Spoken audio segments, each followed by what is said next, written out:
നമ്മുടെ ഇസ്ലാം മതത്തിന് പ്രത്യേകത ഉണ്ട്. അതായത് എനിക്ക് ഒരു ഹിന്ദു മതത്തിലൊക്കെ ആൾക്കാർക്ക് ഇപ്പോൾ നിങ്ങൾക്ക് അമ്പലത്തിൽ പോകണം, പക്ഷെ പോകാണ്ടിരിക്കാം, പോവാം, അധികമൊന്നും ആരും ചോദിക്കില്ല. ഒരു പരിധി വരെ ക്രിസ്ത്യാനിറ്റി മാറിക്കഴിഞ്ഞു.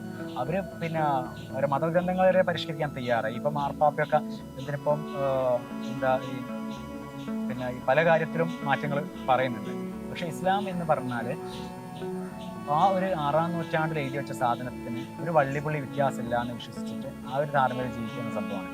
ഞാൻ മക്കത്ത് ഒരു നോമ്പ് 27-ാം രാവിൻ്റെ അന്ന് ഈ അജറുൽ അസ്വദ് മുത്താൻ വേണ്ടി പോയിട്ട് ആൾക്കൂട്ടത്തിൽപ്പെട്ട് അത്രയും ആളുണ്ടായിട്ടും അത് ആ അജറുൽ അസ്വദ് മുത്തണം, എന്നിട്ട് എൻ്റെ പാപങ്ങളൊക്കെ പുറത്തു പോകണം എന്നുള്ളൊരു ധാരണയിൽ മുത്തി അത്രയും വിശ്വാസമുള്ള സൂക്ഷിക്കുന്ന ആളായിരുന്നു ഞാൻ.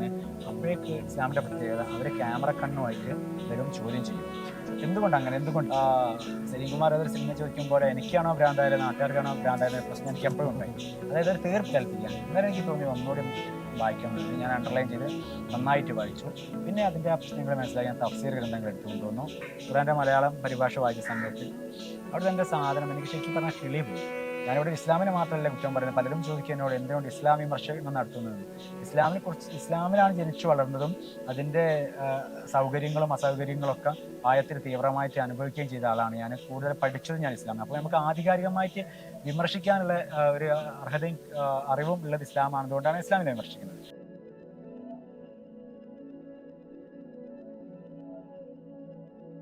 എഴുത്തുകാരനും സാംസ്കാരിക പ്രവർത്തകനും മതം ഉപേക്ഷിച്ചതിന്റെ പേരിൽ സമൂഹത്തിൽ നിന്നും കുടുംബത്തിൽ നിന്നൊക്കെ ഒരുപാട് ബുദ്ധിമുട്ടുകൾ നേരിട്ടിട്ടുള്ള ജാഫർ ചളിക്കൂറാണ് ഇന്ന് സിഗ്നേച്ചർ ടോക്കിൽ നമ്മോടൊപ്പം ഉള്ളത്. ജാഫർക്ക, നമസ്കാരം. എങ്ങനെയാണ് നമ്മൾ മതം ഉപേക്ഷിക്കാനുണ്ടായ കാരണം, അതിന്റെ വെല്ലുവിളികൾ, അതിൽ നിന്ന് സമൂഹത്തിൽ നിന്ന് മൊത്തത്തിൽ നേരിട്ടിട്ടുള്ള പ്രശ്നങ്ങൾ, അതൊക്കെ ഒന്ന് പറയോ? എനിക്ക് അതിന്റെ കാരണങ്ങളിലേക്ക് കടക്കുന്നതിന് മുന്നത്തെ എനിക്ക് തോന്നുന്നു എന്തുകൊണ്ട് അല്ലെ എങ്ങനെ ഞാൻ മതം ഉപേക്ഷിക്കുന്നു, മതം ഉപേക്ഷിക്കുന്നതിന് മുമ്പ് എന്റെ മതജീവിതം എങ്ങനെയായിരുന്നു, അത് അങ്ങോട്ട് തുടങ്ങാം നമുക്ക്. അതായത് ഐഡന്റിറ്റി എന്തായിരുന്നു എന്ന് മതം ഉപേക്ഷിക്കുന്നതിന് മുമ്പ് വിശ്വാസി പിന്നെ ചിലത്തോളം ഒരു ഉദാഹരണത്തിന് ഞാൻ തന്നെ തുടങ്ങാം. ഞാൻ മക്കത്ത് ഒരു നോമ്പ് 27-ാം രാവിന്റെ അന്ന് ഈ അജറുൽ അസ്വദ് മുത്താൻ വേണ്ടി പോയിട്ട് ആൾക്കൂട്ടത്തിൽപ്പെട്ട് അത്രയും ആളുണ്ടായിട്ടും അത് ആ അജറുൽ അസ്വദ് മുത്തണം, എന്നിട്ട് എൻ്റെ പാപങ്ങളൊക്കെ പുറത്തു പോകണം എന്നുള്ളൊരു ധാരണയിൽ മുത്തി അത്രയും വിശ്വാസമുള്ള സൂക്ഷിക്കുന്ന ആളായിരുന്നു ഞാൻ. ഒരു നേരത്തെ നിസ്കാരം നോമ്പൊന്നും ഒഴിവാക്കാറില്ലായിരുന്നു. അത്രയും മതവിശ്വാസിയായിരുന്നു. എന്തുകൊണ്ടെന്ന് പറഞ്ഞാൽ എൻ്റെ ഫാമിലിയിലെ ആൾക്കാരെല്ലാവരും തന്നെ ഒരുവിധം മുസ്ലിംമാർ ഫാമിലിയാണ്. എൻ്റെ വാപ്പയും വാപ്പൻ്റെ കുടുംബക്കാരും, പിന്നെ ഞാൻ കല്യാണം കഴിച്ച എൻ്റെ ഓളെ വാപ്പ, ആങ്ങള, അങ്ങനെ പറഞ്ഞുള്ള ഇവരൊക്കെ തന്നെ വാപ്പ ഒരു ജമാഅത്ത് ഇസ്ലാമിയുടെ ഒരു നേതാവാണ്.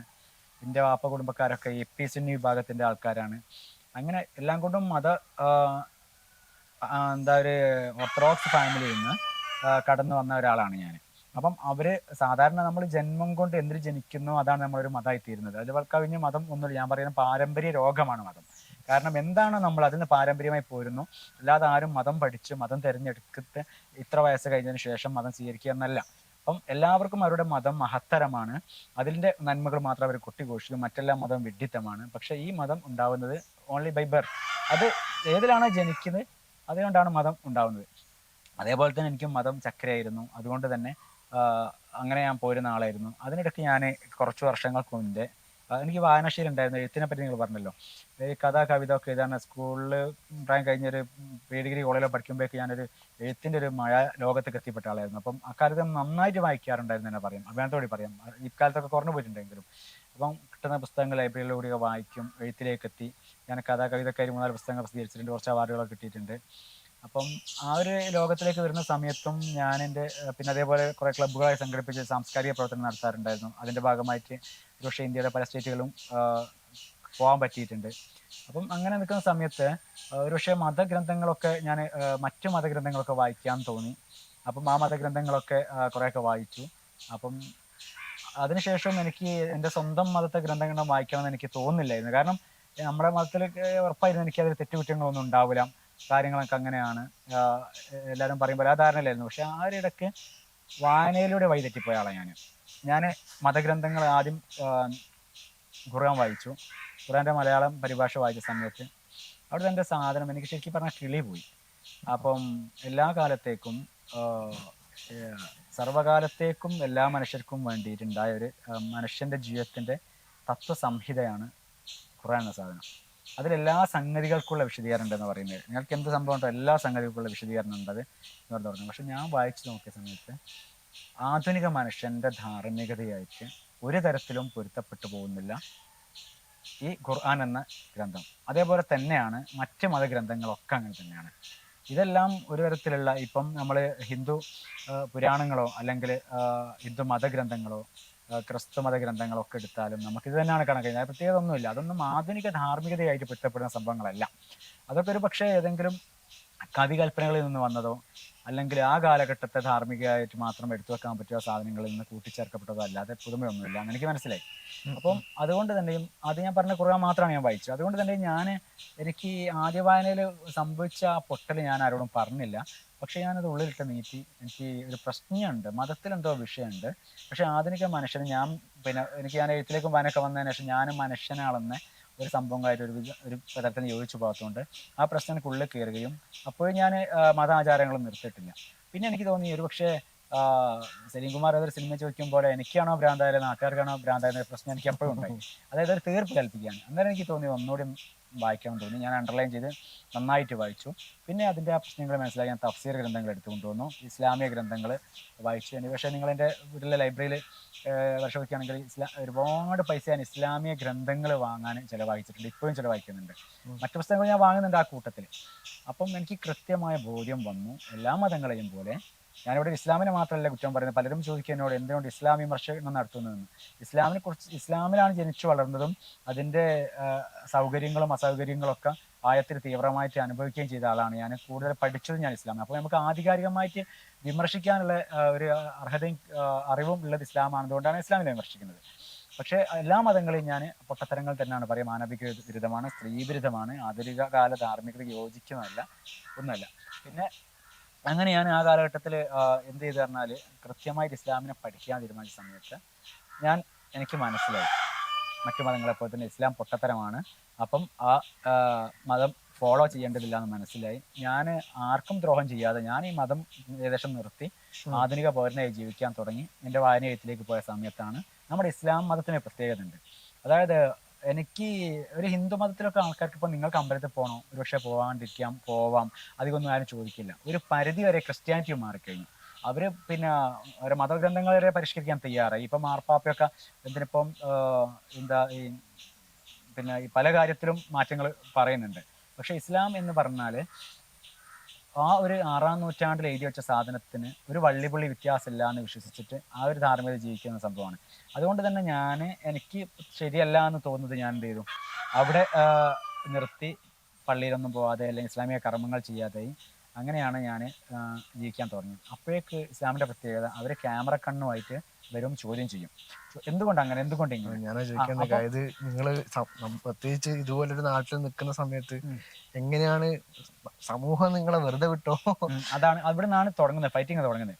അപ്പം എന്തുകൊണ്ട് അങ്ങനെ പറഞ്ഞാൽ സമൂഹം അതിൻ്റെ തീവ്രമായിട്ടുള്ള നമ്മുടെ മേഖലയിൽ തുടങ്ങി. അപ്പം നമുക്ക് പ്രതികരിക്കേണ്ടി വന്നു. ഇപ്പം ഇതിൻ്റെ പ്രശ്നം എന്താണ്, നമ്മൾ പ്രതികരിക്കുന്ന സമയത്ത് നമുക്ക് ആ ഒരു ചോദ്യങ്ങൾ വരും. ആ ചോദ്യങ്ങൾ വരുന്ന സമയത്ത് നമ്മൾ വീണ്ടും പഠിക്കപ്പെടും. അവിടെ നമ്മൾ ശരിക്കും ഒരു അധ്യാപകൻ എപ്പോഴും ഒരു വിദ്യാർത്ഥിയാവാൻ കാരണം പഠിപ്പിക്കും തോറും പഠിക്കുകയാണല്ലോ ചെയ്യുക. അതേപോലെ ഇവർക്ക് ഉത്തരങ്ങൾ പറയാൻ വേണ്ടി ഞാൻ നിരന്തരം അന്വേഷിക്കാൻ തുടങ്ങി, വായിക്കാൻ തുടങ്ങി. അപ്പോഴേക്ക് എനിക്ക് ഇതിൻ്റെ ഭീകരത മനസ്സിലായി. അന്നേരമാണ് എനിക്ക് മനസ്സിലായത് ഞാൻ മാത്രം ഒളിച്ചു വെക്കേണ്ട കാര്യമില്ല, ഇത് ആധുനിക സമൂഹത്തിന് പകർന്നു കൊടുക്കേണ്ട വിവരം എനിക്ക് കിട്ടിയിട്ടുണ്ട് എന്നുള്ള രീതിയിലാണ് ഞാൻ ഇതിൻ്റെ പുറത്തേക്ക് വന്നുകൊണ്ട് മതവിമർശനത്തിലേക്ക് വരുന്നത്. പിന്നെ മതവിമർശനത്തിലേക്ക് വരുന്ന സമയത്ത് നിങ്ങൾക്കറിയാം ഈ നാട്, നമുക്കറിയാം ഇവിടെ തൊട്ടടുത്താണ് കാന്തപുരം എന്ന ദേശം. അതേപോലെ നമ്മുടെ ഈ പ്രദേശം എന്ന് പറഞ്ഞാൽ മുസ്ലിം മെജോറിറ്റിയാണ്. ഇവിടുത്തെ ഒരു ആൾക്കാരൊക്കെ തന്നെ അതിൻ്റെതായ ഒരു കൾച്ചറിൽ വളരുന്ന ആളാണ്. അതിൽ നിന്നുകൊണ്ടൊരു മതവിമർശനം നടത്തുക എന്ന് പറഞ്ഞാൽ അതൊക്കെ എന്നോട് നാട്ടുകാർ ചോദിക്കും, ചളിക്കോട് എന്ന ദൂരമുള്ളവർ ചോദിക്കുക കണ്ണൂരാണോ അല്ലെങ്കിൽ കാസർഗോഡാണോ ചോദിക്കുക. പക്ഷേ കോഴിക്കോട് ജില്ലയിൽ ഇന്ന സ്ഥലം എന്ന് പറയുന്നത് അതെങ്ങനെ നടക്കുന്നു എന്ന് ചോദിക്കുക. അതെങ്ങനെ നടക്കുന്നു എന്നുള്ളതിൻ്റെ ഉത്തരമൊക്കെ അതിൻ്റെതായ എല്ലാ തരത്തിലുള്ള പീഡനങ്ങൾ ഞാൻ അനുഭവിച്ചിട്ടുണ്ട്, ഇപ്പോഴും അനുഭവിക്കുന്നുണ്ട്. കാരണം അതിൻ്റെ ഘട്ടത്തിൽ തന്നെ വേട്ടയാടലുകൾ ഉണ്ടായിരുന്നു, കുടുംബ ബഹിഷ്കൃതനായി. എൻ്റെ സ്വന്തം ഭാര്യ അവരുടെ കുടുംബം തന്നെ ഒഴിവാക്കിയിരുന്നു. പിന്നെ അവർക്കൊപ്പം ഈ കാര്യങ്ങൾ ബോധ്യപ്പെട്ടതിന് ശേഷം അവർ വീണ്ടും വന്നു. അങ്ങനെ നാനാതരത്തിലുള്ള വേട്ടയാടലുകളും ഒറ്റപ്പെടലുകളും അന്നും അനുഭവിച്ചിട്ടുണ്ട്, ഇന്നും അനുഭവിക്കുന്നുണ്ട്. ഇപ്പം പക്ഷെ അതിനെ ഒരു ഓവർകം ചെയ്യാനുള്ള ഒരു സ്വയം മാനസികാവസ്ഥ ഞാൻ നേടിയെടുത്തു ഇതിനൊരു സ്റ്റാർട്ടിംഗ് സ്റ്റേജ് എങ്ങനെയായിരുന്നു? ഈ ബഹിഷ്കരണത്തിന്റെ ഒരു സ്റ്റാർട്ടിംഗ് സ്റ്റേജ് എങ്ങനെയായിരുന്നു? അല്ല, ബഹിഷ്കരണം എന്ന് പറഞ്ഞാല് അതിന്റെ ഇടയ്ക്ക് ഞാൻ മറ്റൊന്ന് പറയട്ടെ. ഇപ്പം സോഷ്യൽ മീഡിയ വലിയൊരു ഗുണമാണ്. അതായത് നമ്മൾക്ക് ഒരുപക്ഷെ ഇതിൻ്റെയൊക്കെ മുന്നേ ജബ്ബാർ മാഷൊക്കെ കാര്യം പറയുകയാണെങ്കിൽ ജബ്ബാർ മാഷൊക്കെ ഈ സോഷ്യൽ മീഡിയ ഒന്നും വളരാത്ത കാലത്ത്, അതും മലപ്പുറത്തിന്റെ മണ്ണിൽ നിന്നുകൊണ്ട് വർഷങ്ങൾക്ക് മുമ്പേ ഈ സാധനങ്ങളൊക്കെ വിളിച്ചു പറയാൻ ജബ്ബാർ മാഷൊക്കെ ധൈര്യം കാണിച്ചു എന്ന് മാത്രമല്ല, ഈ ചേകന്നൂർ മൗലവിയൊക്കെ ഒരു മതത്തിനകത്ത് നിന്നുകൊണ്ട് റിഫോർമേഷന് മാത്രം ശ്രമിച്ചത്. പക്ഷെ എന്നിട്ടും അയാൾ വധിക്കപ്പെട്ടു. ആ കാലത്ത് എല്ലാവരും അങ്ങനെ വധിക്കപ്പെടുകയും ചെയ്യും. ഖുർആനിൽ കൃത്യമായിട്ട് പറയുന്നുണ്ട്, എനിക്ക് ധാരണ 5:33 തോന്നുന്നുണ്ട്, മുഹമ്മദ് നബിക്കും അള്ളക്കും എതിരെ പറയുന്നവർക്ക് അല്ലെങ്കിൽ ഇസ്ലാമിനെതിരെ പ്രവർത്തിക്കുന്നവരുടെ കൈകാലുകൾ വിപരീത ദിശകളിൽ നിന്ന് വിച്ഛേദിച്ച് കളയണം, അങ്ങനെ കൊല്ലണം എന്നാണ് പറയുന്നത്. അത് കൃത്യമായിട്ട് ഇവിടെ SDPIയോ അല്ലെങ്കിൽ ഇവിടെ സുഡാപ്പികളൊക്കെ ജോസഫ് മാഷ കാര്യത്തെ നടപ്പാക്കി. അപ്പം ആ കാലഘട്ടത്തിൽ 2011-12 കാലഘട്ടത്തിൽ നിന്ന് ഇങ്ങോട്ട് വരുന്ന സമയത്ത് നമുക്ക് കൃത്യമായിട്ടുള്ള സോഷ്യൽ മീഡിയയുടെ വളർച്ച നമുക്ക് ഗുണം ചെയ്തു. ഇപ്പം എന്തെങ്കിലും എവിടെയെങ്കിലും ഒരു സംഭവം ഉണ്ടായാലും അതിന്റെ എഫക്റ്റ് പെട്ടെന്ന് സ്പ്രെഡ് ആവുകയും 4 ആൾ അറിയുകയും ചെയ്യും. അത് അവരുടെ മതത്തിനോ അല്ല ചെയ്യുന്ന അവരുടെ സംഘടനക്കോ കോട്ടം തട്ടുകയും ചെയ്യും. അപ്പം ഞാൻ പറഞ്ഞു വന്നത്, അപ്പം ജബ്ബാർ മാഷൊക്കെ ആ കാലഘട്ടത്തിലെ സോഷ്യൽ മീഡിയ ഇല്ലാത്ത കാലത്ത് ചെയ്തിട്ടുണ്ട്. നമുക്ക് കുറച്ചും കൂടി അവരൊക്കെ വെട്ടിത്തെളിച്ച ഒരു പാത, കാടുകൾ അവർ വെട്ടിത്തെളിച്ചിട്ടുണ്ട്. പിന്നെ നമുക്ക് ആ പാതയിൽ കൂടി അങ്ങ് പോയാൽ മതി ഒരു ഗുണം ഉണ്ടായിരുന്നു. അപ്പം ഇപ്പം തന്നെ ഞങ്ങള് ഇവിടെ നാട്ടിൽ കുറച്ച് മുന്നേ ഒരു 4-5 മാസം മുന്നേ മതം വിടുന്നവരെ ഇഷ്ടംപോലെ ആൾക്കാർ ഈ മതമൊക്കെ പൊട്ടത്തരാന്ന് മനസ്സിലാക്കി എല്ലാ മതത്തിനും വിട്ടു വരുന്നുണ്ട്, പ്രത്യേകിച്ച് ഇസ്ലാമിന് വിട്ടു വരുന്നുണ്ട്. പക്ഷെ മറ്റു മതക്കാർക്ക് വിട്ടു വന്ന് പുറത്ത് പറയാൻ ബുദ്ധിമുട്ടില്ല. പക്ഷെ ഇസ്ലാമിനെ സംബന്ധിച്ചിടത്തോളം അത് പുറത്ത് പറയുക എന്ന് പറഞ്ഞാൽ അതുവരെ ജീവിച്ച ഭൗതിക സാഹചര്യങ്ങൾക്കും സുഖസൗകര്യങ്ങൾക്കും ഭീകരമായ പരിക്ക് പറ്റും. അതുകൊണ്ട് തന്നെ അവർ ബഹിഷ്കൃതനാവും തീർച്ചയായിട്ടും. അത് ജോലിയെ ബാധിക്കും, അത് കുടുംബത്തെ ബാധിക്കും, അവരുടെ ജീവിതത്തിന്റെ എല്ലാ മേഖലകളും ബാധിക്കും. അതുകൊണ്ട് തന്നെ അവർ പറയാൻ തയ്യാറല്ല. അങ്ങനെ ചെറുതായിട്ട് പറഞ്ഞു വന്ന ആൾക്കാർ ഭീകരമായിട്ടുള്ള പീഡനം അനുഭവിക്കേണ്ടി വരുന്നതുകൊണ്ട് എന്നോട് കുറെ ആൾക്കാർ പറഞ്ഞു നമുക്കൊരു സംഘടന രൂപീകരിക്കണം. കേരളത്തിലുടനീളം ഇപ്പം യുക്തിവാദി സംഘടനകളൊക്കെ ഉണ്ട്. എങ്ങനെ സംഘടന രൂപീകരിക്കണം എന്ന് പറയും. ഞങ്ങൾ ഈ താമരശ്ശേരി കേന്ദ്രീകരിച്ച് സംഘടന രൂപീകരിച്ചാൽ എന്താണെന്നുള്ള പലവട്ടം ചർച്ച ചെയ്യും. അപ്പോഴൊക്കെ ഇത് എന്നോടാ പറഞ്ഞത്. എൻ്റെ സുഹൃത്തായ ഷമീർ, പിന്നെ ഈങ്ങാപ്പുള്ള ഒരാൾ എന്നോട് പറഞ്ഞു. അവർക്കൊക്കെ തന്നെ ഇതുപോലെ തന്നെ പുറത്ത് പറഞ്ഞ ഒരു ധൈര്യക്കുറവുള്ളത് കൊണ്ട് എൻ്റെ ഈ തൊട്ടടുത്തുള്ള ഒരു ഷാജിർ ഖാൻ എന്ന് പറഞ്ഞ ആളുണ്ട്, മൂപ്പരൊക്കെ ഇപ്പം നന്നായി പറയുന്ന ആളാണ്. പക്ഷെ അവർക്കൊക്കെ തന്നെ ഭീകരമായി പീഡനം അനുഭവിക്കുകയും മഹല്ലുകാർ അവരെ വീട് വളയുകയും കാര്യങ്ങൾ ചെയ്തിരുന്നു. അങ്ങനെ നമുക്ക് മതം വിട്ട് വരാൻ ധൈര്യം പകരുന്നവർക്ക് ഒരു ധൈര്യം കൊടുക്കാം എന്ന രീതിയിൽ ഞങ്ങൾ സംഘടന രൂപീകരിക്കുന്ന സമയത്ത് ഞങ്ങൾക്ക് ആരുണ്ടാവും എന്നുള്ള പ്രശ്നമായിരുന്നു. ഞങ്ങൾക്ക് ഉറപ്പായിരുന്നു ആരും ഉണ്ടാവില്ല, ആരും കിട്ടില്ല. അങ്ങനെ 10-28ഓളം പേരെ വെച്ചുകൊണ്ട് ഞങ്ങൾ ആദ്യം മീറ്റിംഗ് വിളിച്ച സമയത്ത് അതിൽ 21 പേരും വന്നു. ഇന്നൊരു 5-6 മാസങ്ങൾ കൊണ്ട് ഞങ്ങൾ അതിന്റെ 3ാമത്തെ ഗെറ്റ് ടുഗദർ താമരശ്ശേരി ചേരുന്നുണ്ട്. 120ഓളം അംഗങ്ങൾ അതിലായി. അപ്പം എല്ലാവർക്കും ഭയങ്കരമായൊരു ധൈര്യം ആണ് വരുന്നത്. അതായത് ഒരു ദിവസം എനിക്ക് വരുന്ന കോളുകളോ അല്ലെങ്കിൽ എന്നെ ആയിട്ട് ഞാൻ ബന്ധപ്പെടുന്ന ആൾക്കാരോ പറയുന്നത്, ഒരു കാരണവശാലും പഠിക്കുന്ന കുട്ടികൾ വരും ചിലരോ എന്ന് പറയുന്നത്, നിങ്ങൾ ഫാദറിനെ അറിയരുത്, ബാക്കിയുള്ളവർ അറിയരുത്, ഞങ്ങൾക്ക് കാര്യം മനസ്സിലായി എന്ന് ആധുനിക തലമുറ പറയാൻ തുടങ്ങി. ഇതും വലിയ മതം ബേസ് ചെയ്യാന്നില്ല അവരെന്നർത്ഥം. നമ്മൾ കാണുന്ന പെട്ടെന്നുള്ള റിസൾട്ട് അല്ല. നമ്മൾ അറിയേണ്ടല്ലോ, ഒഴുകുന്ന നദിയിലേക്ക് എറിയുന്ന വിത്ത് പോലാണ്. കാരണം എന്താ, എവിടെയെങ്കിലും ചെന്ന് എപ്പോഴെങ്കിലും ഏതെങ്കിലും കരക്കടിഞ്ഞ് അത് കിളിർത്ത് വരും, തളിർത്ത് വരും. അതുപോലെ ഈ ആധുനിക മനുഷ്യ ധാർമ്മികതയിൽ വരുന്ന പൂക്കൾ വിടരും. ഒരു കാലത്ത് സംഭവിച്ചിരിക്കും.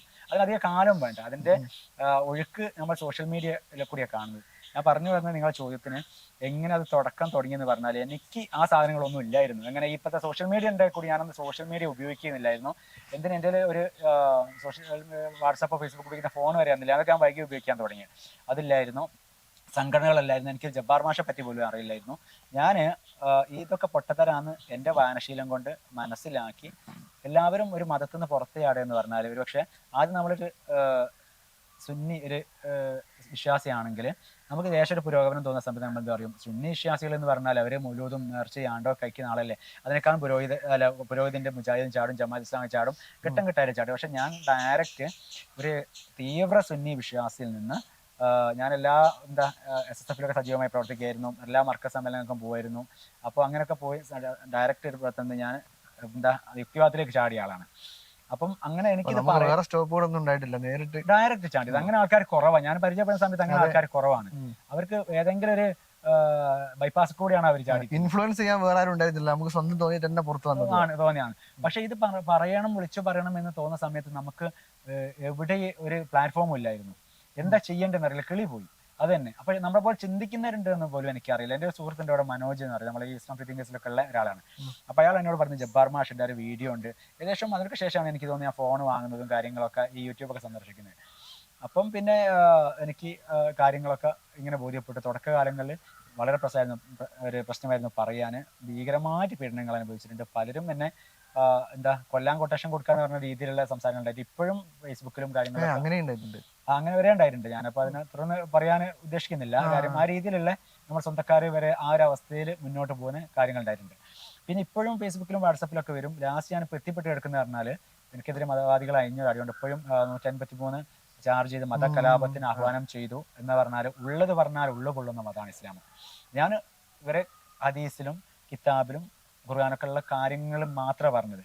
പക്ഷേ വിശ്വാസികൾക്ക് അറിയില്ല ഞാൻ പറഞ്ഞത് ശരിയാണ് അല്ലെങ്കിൽ ഞാൻ പറഞ്ഞതൊക്കെ ഉള്ളതാണ് എന്ന്. കാരണം അവർ മനസ്സിലാക്കുന്ന ഇസ്ലാം, അവർ കണ്ട ഇസ്ലാം, അവർ കേട്ട ഇസ്ലാം, അവർ എന്താ പഠിച്ച മുഹമ്മദ് നബി ചര്യകളൊന്നും ഇതല്ല എന്നുള്ള ധാരണ. പക്ഷെ നമ്മൾ മുസ്ലിമിനോടെതിരല്ല, നമ്മുടെ ഇസ്ലാം എന്ന ഐഡിയോളജിയോടാണ് നമ്മളെതിരെ. എല്ലാ മത ഐഡിയോളജിയോടാണ് എതിരെ. ഒരു മതക്കാരനോട് നമ്മളെതിരല്ല, ശത്രുത പുലർത്തുന്നില്ല.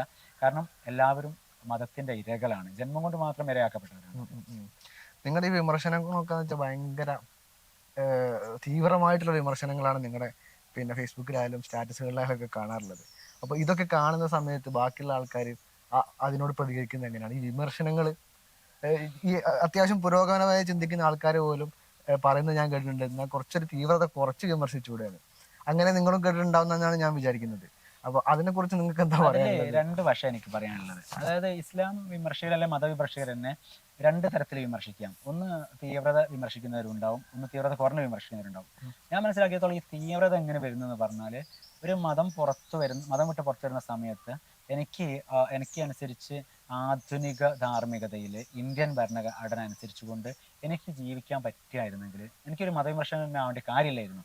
ഞാൻ അതിൽ എൻ്റെതായ പാത തേടി ഞാൻ പോയിരുന്നു. എന്നെ സംബന്ധിച്ചിടത്തോളം എൻ്റെ വൈഫ് എപ്പോഴും എന്നോട് പറയും, നിങ്ങൾ ഇപ്പോഴും 6-ാം നൂറ്റാണ്ടിൽ ഈ ചളിയിൽ കിടന്ന് കയ്യാലിഞ്ഞ് കളിക്കല്ലേ, നിങ്ങൾക്ക് കുറച്ച് എഴുതാനും കാര്യങ്ങൾ കഴിവുണ്ടല്ലോ, അല്ല വായനക്കാരനാണല്ലോ, ആ കാര്യങ്ങൾ എന്നാലും ബർമാഷോട് അന്ന് എന്നോട് പറഞ്ഞിട്ടുണ്ട്, നിങ്ങൾക്ക് ഇത് ഒഴിവാക്കി നിനക്ക് ഒരു ക്രിയേറ്റീവായിട്ട് നിനക്ക് ഒരു ഗുണവും നേടിത്തരാത്തൊരു സാധനമാണ്. അപ്പം ആധുനിക ധാർമ്മികതയിൽ നിന്നുകൊണ്ട് നമുക്ക് കാര്യങ്ങൾ ചെയ്യുകയും ചെയ്യാം. അതേപോലെ തന്നെ നമുക്ക് നമ്മുടെ ക്രിയേറ്റീവായ വർക്കുകളൊക്കെ മുന്നോട്ട് കൊണ്ടുപോവുകയും ചെയ്യാം. പക്ഷേ ഈ 6-ാം നൂറ്റാണ്ടിൽ ഈ സാധനമായിട്ട് ഉരുണ്ട് മറന്നതുകൊണ്ട് നമുക്കൊന്നും നേടിത്തരുന്നില്ല. പിന്നെ നമ്മൾ എങ്ങനെ വിമർശകനായി എന്ന് ചോദിച്ചാൽ, നമുക്ക് അങ്ങനെ ജീവിക്കാൻ സമ്മതിക്കാത്തതുകൊണ്ടാണ് നമ്മൾ അങ്ങനെ ആയത്. അങ്ങനെ നമുക്ക് നമ്മുടേതായ ഇഷ്ടത്തിന് ജീവിക്കാൻ പറ്റുമായിരുന്നെങ്കിൽ നമുക്ക് വിമർശനം എന്നുള്ളത്. പിന്നെ അതേപോലെ തന്നെ എത്രത്തോളം തീവ്രമായിട്ട് നമുക്ക് പീഡനങ്ങൾ അവരെ പീഡിപ്പിച്ചിട്ടുണ്ടോ അത്രത്തോളം തീവ്രമായിട്ടാണ് നമ്മൾ മതത്തെ വിമർശിക്കും എന്നാണ് എനിക്ക് തോന്നിയ ഒന്നിലുള്ളത്. രണ്ട് പറയാനുള്ളത്, നിങ്ങൾ പറഞ്ഞല്ലോ എൻ്റെത് ഭയങ്കര ടോക്സിക് ആണ്, അല്ലെങ്കിൽ ഭയങ്കരമായിട്ട് അത് സമൂഹത്തിൽ അവർക്ക് പ്രശ്നം ഉണ്ടാകുന്ന രീതിയിലാണ് വിമർശന രീതി എന്ന് പറയുകയാണെങ്കിൽ, ആ പറയുന്നവർ ആദ്യം ചെയ്യേണ്ടത് പറഞ്ഞാൽ, ഞാൻ പറയുന്നു എല്ലാ കാലത്തേക്കും വേണ്ടി സർവ്വ മനുഷ്യർക്കും വേണ്ടി ഇറക്കിയ ഒരു കിതാബായ ഖുർആൻ എടുത്ത് നോക്കുക. അള്ളാഹു എന്നൊരു ദൈവം സർവ്വ മനുഷ്യ വികാരത്തോടും കൂടി അതിൽ പറയുന്ന ഭാഷ എന്താണെന്ന് നോക്കുക. അതായത് മനുഷ്യന്റെ വികാരങ്ങളായ കോപം, ദേഷ്യം, പിന്നെ പ്രാകല്, ഇങ്ങനത്തെ സാധനങ്ങളൊക്കെ വെച്ചിട്ടാണ് മനുഷ്യനെ പ്രാകുന്നത്. അതിൽ നമ്മളിപ്പോൾ ഒരു ആദ്യത്തെ ഫാത്തിഹ തുടങ്ങുകയാണെങ്കിൽ വൈരൽ മദൂബി അലൈഹിം വലല്ലാലി എന്നൊക്കെ പറഞ്ഞ് തുടങ്ങുന്നതിൻ്റെ അർത്ഥം എന്ന് പറഞ്ഞാൽ, ആദ്യം തന്നെ ക്രിസ്ത്യാനികളെയും ജൂതന്മാരെയും കോപിക്കപ്പെട്ടവർ, നിന്ദ്യരാക്കപ്പെട്ടവരെന്നൊക്കെ പറഞ്ഞുകൊണ്ടാണ് തുടങ്ങുന്നത്. ഇപ്പം നമ്മളാണ് ആദ്യത്തെ സൂറത്ത് ഇറങ്ങിയ ഇക്ര ബിസ്മി റബ്ബിക്കാൻ പറഞ്ഞിട്ട് വായിക്കൂ എന്ന് പറഞ്ഞിട്ടാണ്. അത് അൽ ഹലക്ക് എന്ന സൂറത്തിലുള്ളത്. അത് പറഞ്ഞ് കഴിയുന്നതിന് രണ്ടാമത് പറയുന്നത് അബൂജഹലിനെ കുറ്റം പറഞ്ഞിട്ട് നിന്റെ കുടുംബം ഞാൻ എറിഞ്ഞുടക്കും എന്നൊക്കെ പറഞ്ഞുകൊണ്ടാണ് തുടങ്ങുന്നത്. പിന്നെ നിന്ദ്യരായ കുരങ്ങന്മാര്, കോപിക്കപ്പെട്ടവര്, വാലറ്റവന്, തന്തയില്ലാത്തവന്, ഇതൊക്കെ മനുഷ്യന്മാരെ വിളിക്കുകയാണുള്ള വാലറ്റവന്. പിന്നെ ഖുർആനിൽ തന്നെ പറയുന്നുണ്ട്, മുസ്ലിങ്ങളല്ലാത്തവരെല്ലാം മനുഷ്യർ ഏറ്റവും ജീവികളിൽ വെച്ചിട്ട് വലിയ നികൃഷ്ടരാണ്, പിന്നെ അവർക്ക് നരകത്തിലെ നിത്യാവകാശികളാണ്. ഇങ്ങനെ പറഞ്ഞുകൊണ്ട് ഒരു മനുഷ്യന് ഒരു ദൈവം ഇറങ്ങി വന്നിട്ട് തന്തയില്ലാത്തതെന്ന് വിളിക്കുകയാണ്. ഒരു തന്തയില്ലാത്ത, പിന്നെ ഒരു മൂക്ക് കുറച്ച് നീണ്ട ആളെ തുമ്പിക്കൈ എന്ന് വിളിക്കുകയാണ്. അതൊരു ബോഡി ഷെയ്മിങ് ആണല്ലോ. തുമ്പിക്കൈ എന്ന് വിളിക്കുന്ന സമയത്ത് ഒരു ബോഡി ഷെയ്മിങ് വരാൻ കാരണം അങ്ങനെ സൃഷ്ടിച്ചതും ഈ ദൈവം തന്നെയാണ്. ഒരാളെ എങ്ങനെ ജീവിക്കണമെന്നും മരിക്കണമെന്നും ഏതൊക്കെ എന്താവണം എന്നൊക്കെ എല്ലാം മുൻകൂട്ടി തീരുമാനിച്ചുറച്ച, ഹദീസിലും ഖുർആനിലും കൃത്യമായിട്ട് പറയാണ്, എല്ലാം മുൻകൂട്ടി തീരുമാനിച്ചുറച്ചതാണ്.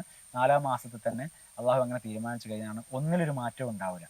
നമ്മളിപ്പം ഈമാൻ കാര്യം 6 കാര്യം, ഇസ്ലാം കാര്യം, ഇസ്ലാമിൻ്റെ 5 പില്ലേഴ്സ് ഓഫ് ഇസ്ലാം പറയും. ഇസ്ലാമിൻ്റെ പഞ്ചസ്തംഭങ്ങൾ എന്ന് പറഞ്ഞാൽ ഇസ്ലാം കാര്യമാണ്.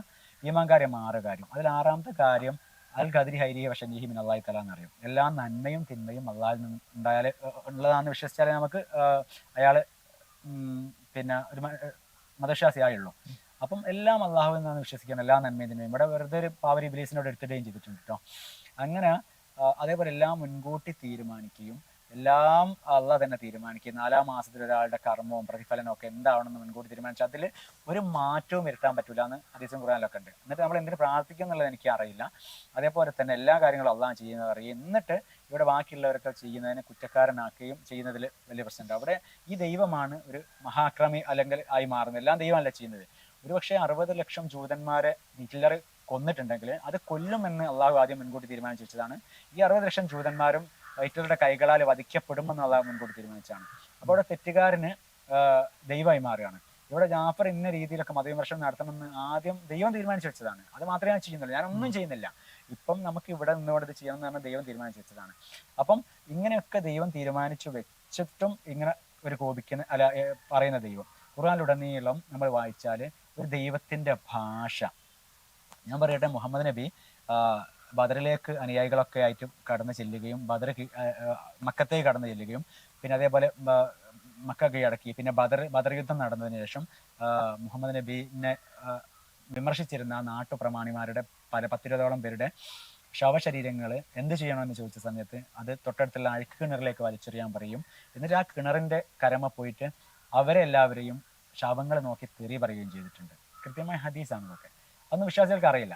അപ്പം ഇത്രത്തോളം തെറി പറയുന്ന ഒരു ദൈവവും ഇത്രത്തോളം മനുഷ്യരെ മറ്റേ രീതിയിൽ ഇസ്ലാം അല്ലാത്തവരെല്ലാം പ്രാകൃതന്മാരാണ്, നികഷ്ടമാണെന്ന് കൽപ്പിക്കുന്ന ഒരു പ്രവാചകനും മുഹമ്മദ് നബി മരിക്കാൻ കിടക്കുന്ന സമയത്ത് മുഹമ്മദ് നബിയുടെ ഒരു ഹദീസുണ്ട്, ഞാൻ അല്പകാലം കൂടി ജീവിച്ചിരിക്കുകയായിരുന്നെങ്കിൽ ജൂതന്മാരെയും അറേബ്യൻ പെനിൻസുലയിലെ മുഴുവൻ ജൂതന്മാരെയും ക്രിസ്ത്യാനികളെയും മാറ്റി ഓടിക്കുമായിരുന്നു പറയുന്നുണ്ട്. പക്ഷെ അത് ഞാൻ അങ്ങനെയൊക്കെ പറഞ്ഞ് ഇന്നലെ പക്ഷെ നിങ്ങൾക്ക് ഒരു വിശ്വാസമായി എന്ന് വരില്ല. അതൊക്കെയുള്ള ഹദീസുകളാണ് നമ്മൾ പറയുന്നത്. അപ്പം ഇത്രത്തോളം അന്യമത വിരോധം പുലർത്തുന്ന അന്യമതക്കാരെല്ലാവരെയും സൃഷ്ടിച്ചത് തന്നെ അവരുടെ നരകത്തിലെ വെറുകൊള്ളി ആക്കാനാണ് എന്ന് അവകാശപ്പെടുന്ന ഒരു മതത്തിനെതിരെ ഞാൻ പ്രയോഗിക്കുന്ന വാക്ക് കുറഞ്ഞു പോയി എന്ന് എനിക്ക് പക്ഷേ പലപ്പോഴും തോന്നാറുണ്ട്. അതേപോലെ ഞാൻ മുമ്പ് കേട്ടിട്ടുള്ള വേറൊരു സാധനമാണ്, നിങ്ങൾ എന്നല്ല, പ്രത്യേകിച്ച് ഇസ്ലാം മതവിമർശകരെ കുറിച്ച് പൊതുവേ ഉള്ളൊരു സാധനമാണ്. ഈ വിമർശനങ്ങളൊക്കെ ഏറ്റവും കൂടുതൽ ഉപയോഗിക്കുന്നത് അതിൻ്റെ എതിർചേരിയുള്ള സംഘികളാണ്, RSSകാരാണ് ഇത് ഉപയോഗിക്കുന്നത്. അത് ഇസ്ലാമിനെ തകർക്കാൻ വേണ്ടിയിട്ട് വേറൊരു രീതിയിൽ ഉപയോഗിക്കുന്നുണ്ട് എന്നൊക്കെ അങ്ങനെ ഒരു വിമർശനം പല ഭാഗത്തുനിന്നും ഞാൻ കേട്ടിട്ടുണ്ട്. അതിനോട് നിങ്ങൾക്ക് എങ്ങനെ പ്രതികരിക്കാനുണ്ട്? അതായത് നമ്മൾ ഇവിടെ ഒരു RSSൻ്റെയോ അല്ലെ സംഘികളുടെയോ അല്ലെങ്കിൽ ഇപ്പം ഇസ്ലാം ഒരു തീവ്രമായി ചിന്തിക്കുന്ന ഒരു ക്രിസ്ത്യാനിറ്റിയുടെ ഒക്കെ വളർച്ച എങ്ങനെ ഉണ്ടായി നോക്കിയാൽ അതൊരു ബാലൻസ് ചെയ്യാനുള്ള ഒരു വളർച്ച അത് വന്നത്. ഇവിടെ സംഘികളും RSS ഒക്കെ പണ്ടുണ്ടായിരുന്നെങ്കിലും അതൊരു മതതീവ്രവാദം കടന്നു വന്നിട്ടില്ലായിരുന്നു. ഇസ്ലാമിൻ്റെ പ്രത്യേകത പറഞ്ഞാൽ അവർ ന്യൂനപക്ഷം അയക്കുന്ന സമയത്ത് ഇരവാദം മുഴക്കും, പക്ഷെ അത് ഭൂരിപക്ഷം സമയത്ത് ഭീകരവാദം മുഴക്കും. നമ്മൾ ഇസ്ലാം അതായത് ഇവിടെ ആഭ്യന്തര കലഹങ്ങൾ കൊണ്ട് ഇസ്ലാമിക രാജ്യത്തു നിന്നൊക്കെ അഭയാർത്ഥികളായി പോകുന്നവരൊക്കെ പല സ്കാൻഡിനേവ്യൻ രാജ്യങ്ങളും യൂറോപ്യൻ രാജ്യങ്ങളൊക്കെ അവർക്ക് പോകുന്നത്. അല്ലെങ്കിൽ തന്നെയും ഇവിടുന്ന് രാജ്യം വിട്ട് നല്ല സുഖ ജീവിതത്തിന് പോകുന്ന അല്ലെങ്കിൽ നല്ല ജോലിക്ക് പോകുന്ന ആർക്കും ഇസ്ലാമിക രാജ്യത്തേക്കല്ല പോകുന്നത്. അവർ തന്നെ എടുക്കുന്ന സ്കാൻഡിനേവ്യൻ രാജ്യങ്ങളോ അല്ലെ യൂറോപ്യൻ രാജ്യങ്ങളെയോ കാനഡയോ പിന്നെ ഈ UK US ഒക്കെ ആയിരിക്കും. പക്ഷേ അവിടെയുള്ള ജീവിത സൗകര്യങ്ങളും നിലവാരങ്ങളും അത് മതം ബേസ് ചെയ്യുന്നില്ല എന്നതുകൊണ്ടാണത്. അപ്പം ഞാൻ പറഞ്ഞു വന്നത് ഇത്തരം ഒരു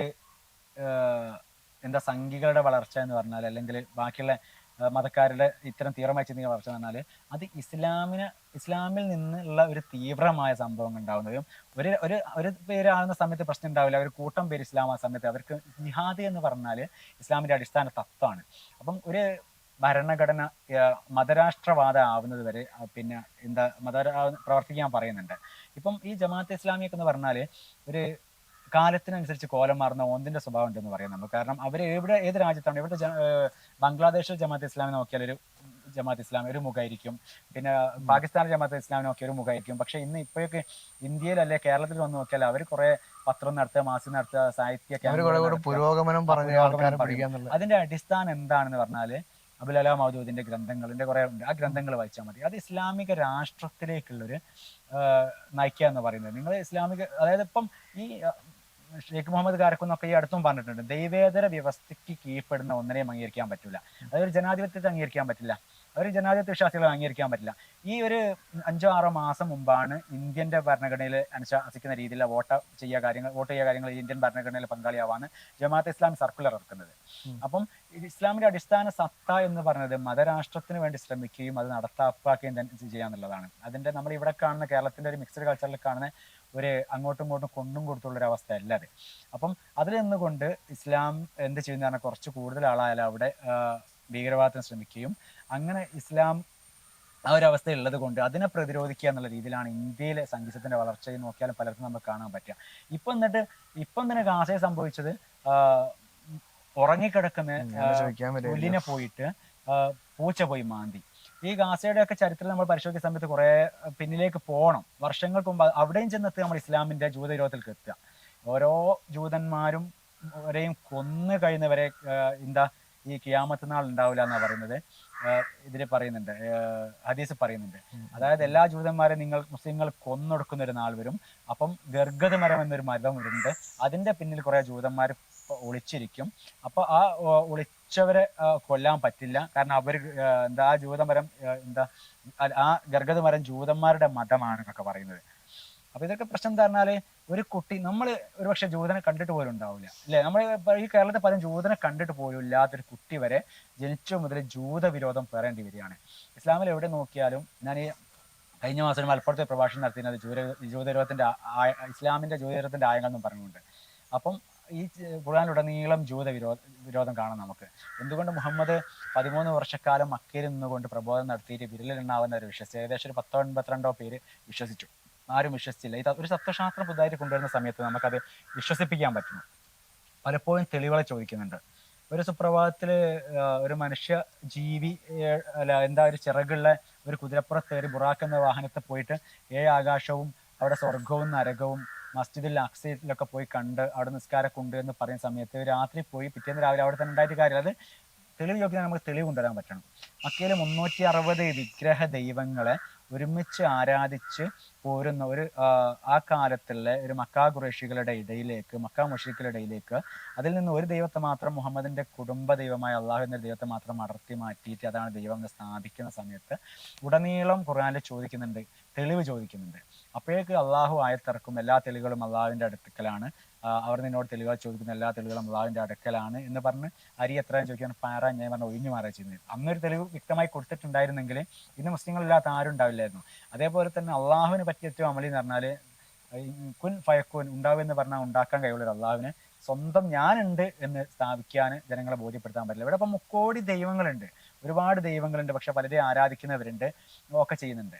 അപ്പം പക്ഷെ സ്വയം അങ്ങനെ ഈ ദൈവങ്ങളുടെ ഞാനൊരു ദൈവം ഉണ്ട് എന്ന് ബോധ്യപ്പെടുത്താൻ പറ്റില്ല. ഇനിയിപ്പോ ഏതെങ്കിലും ഒരു ദൈവം ഉണ്ടായിരുന്നെങ്കിൽ മറ്റൊരു ദൈവം ഉണ്ടാവില്ലായിരുന്നു, ആ ദൈവത്തിന് അത്ര ശക്തി ഉണ്ടാവുമായിരുന്നു. എന്തായാലും അറിയാം, ഒരു ദൈവം ഇല്ലാത്തതുകൊണ്ടാണ് ഒരുപാട് ദൈവങ്ങൾ വന്നത്. അപ്പൊ നിങ്ങളെ ചോദ്യത്തിലേക്ക് വരുന്ന സമയത്ത് അങ്ങനെ ഒരു ബാലൻസ് ചെയ്യുക എന്നുള്ള രീതിയിൽ ഇവിടെ മറ്റു തീവ്രവാദങ്ങൾ വളർന്നു വരികയാണ് ചെയ്തത്. അപ്പം ഇവിടെ വിമർശിക്കുന്ന പറഞ്ഞാൽ ഞാൻ നേരത്തെ അതിന് ഉത്തരം പറഞ്ഞു കഴിഞ്ഞത്, ഞാൻ ഇസ്ലാമിനെ വിമർശിക്കുന്ന ഇസ്ലാമിനെ പറ്റി എനിക്ക് കൂടുതൽ അറിയാവുന്നത് കൊണ്ടാണ്. ഈ ഹിന്ദു തീവ്രവാദത്തെ കുറിച്ചോ അല്ലെങ്കിൽ ഹിന്ദു പുരാണങ്ങളിലുള്ള മനുഷ്യത്വ വിരുദ്ധതയെക്കുറിച്ചോ അത് അറിയുന്നവർ വിമർശിക്കുന്നുണ്ട്. ക്രിസ്തു വിമർശനം ഇവിടെ ഒക്കെ നടക്കുന്നുണ്ട്. പിന്നെ ഇന്ത്യൻ ഭരണഘടന 51A പറയുന്ന പറഞ്ഞാല് ശാസ്ത്രീയ മനോവൃത്തിയും അന്വേഷണ ത്വരയും വളർത്താൻ ഉതകുന്ന പ്രവർത്തനങ്ങളിൽ ഭാഗവാക്കാണെന്നാണ് പറയുന്നത്. അപ്പം അതാണ് നമ്മൾ ചെയ്യുന്നത്. പക്ഷെ ഇവിടെ വേറെ പ്രശ്നം എന്താ പറഞ്ഞാല്, ഇന്ത്യൻ ഇപ്പം IPC അല്ലെങ്കിൽ ഇപ്പം ഭാരതീയ നീതി സംഹിത വന്നു. IPC പറയുന്ന സമയത്ത് നമ്മൾ 295A പറയുന്നത് മതനിന്ദ, ബ്ലാസ്ഫമി കുറ്റമാണ്, ജാമ്യമില്ലാത്ത വകുപ്പാണ്. ഇത് വലിയൊരു പ്രശ്നമാണ്. ബ്ലാസ്ഫമി എന്ന വകുപ്പ് എടുത്തു കളയണം. കാരണം ഇതിപ്പുറത്ത് ആവിഷ്കാര സ്വാതന്ത്ര്യം വേറുണ്ട്. എനിക്ക് ആവിഷ്കാര സ്വാതന്ത്ര്യത്തിനനുസരിച്ച് ജീവിക്കാൻ പറ്റും, എനിക്കിഷ്ടമുള്ള പോലെ ജീവിക്കാൻ പറ്റുന്ന ഒരു ഭാഗത്തും മതനിന്ദ മറുഭാഗത്തും. മതം എന്നത് നിന്ദിക്കപ്പെടേണ്ട സാധനം തന്നെയാണ്. കാരണം ഇപ്പം ഷാർലി എബ്ദോക്കെതിരെ അവിടെ മുഹമ്മദ് നബിയുടെ കാർട്ടൂൺ പ്രസിദ്ധീകരിച്ച സമയത്ത് അവിടെ കുറെ ആൾക്കാരെ കൊന്നു. പിന്നെ ആ സമയത്ത് ഇമ്മാനുവൽ മാക്രോൺ പറഞ്ഞത് മതനിന്ദ ഞങ്ങൾ ജന്മാവകാശം എന്നും പറഞ്ഞിട്ട് അവിടെ നിയമം കൊണ്ടുവന്ന് എല്ലാവരും മതത്തിനെതിരെ പറയാൻ തുടങ്ങി. അപ്പം മതത്തെ നിങ്ങൾക്ക് ബന്ധിക്കാനുള്ള സ്വാതന്ത്ര്യം നമ്മൾ അംഗീകരിച്ചത്, പക്ഷെ മതത്തെ നിന്ദിക്കാനുള്ള സ്വാതന്ത്ര്യം നമുക്കും ഉണ്ടാവണം. അതായത് മതവിശ്വാസം ഇല്ലാത്ത ഒരാൾക്ക് വിശ്വാസിയായി എത്രമാത്രം കഴിയാൻ പറ്റുന്നോ അതേപോലെ തന്നെ ഒരാൾക്ക് അവിശ്വാസിയായി കഴിയാനും പറ്റണം. പിന്നെ മറ്റുള്ളവർക്ക് അതിൻ്റെതായ സ്വാതന്ത്ര്യത്തിൽ ജീവിക്കാനുള്ള സംഭവങ്ങൾ. ഞാൻ ചോദിക്കട്ടെ, എനിക്ക് എൻ്റെതായ രാത്രി കാലങ്ങളിലും മറ്റുമൊക്കെ തന്നെ എനിക്ക് നല്ല ശബ്ദമൊന്നുമില്ലാതെ എനിക്ക് ജീവിക്കാൻ പറ്റണം, അല്ലെങ്കിൽ ഒരു പരീക്ഷയുള്ള കുട്ടിയുണ്ട്, അല്ലെങ്കിൽ സുഖമില്ലാത്ത കുട്ടിയുണ്ട്, ഉറക്കി കിടത്തിയ കുട്ടി ഉണ്ടെങ്കിൽ അതിന് നേരെ അപ്പുറത്ത് നിന്നുകൊണ്ട് ഇവിടുത്തെ പള്ളികളിലൊക്കെ നോക്കി, എൻ്റെ വീടിൻ്റെ അടുത്ത് ഇപ്പം ഇവിടെ പുതിയ പള്ളി ഉണ്ടാക്കിയിട്ടുണ്ട്, അവിടെയും ലൗഡ് സ്പീക്കറാണ് ഉപയോഗിക്കുന്നത്, കോളാമ്പി. ഇത് സുപ്രീം കോടതിയും ഹൈക്കോടതിയൊക്കെ നിരോധിച്ചതാണ്. എന്നിട്ടും മതക്കാരത് ഉപയോഗിക്കുന്നു. പക്ഷേ അതിനെതിരെ പറയാനും പൊരുതിയാൽ കേസെടുക്കാനും ഇപ്പം മതം ഭരിക്കുന്ന രാജ്യമാണ് ഇന്ത്യ എന്നതുകൊണ്ട് ഇവിടെ പരിമിതികൾ വരുന്നുണ്ട്.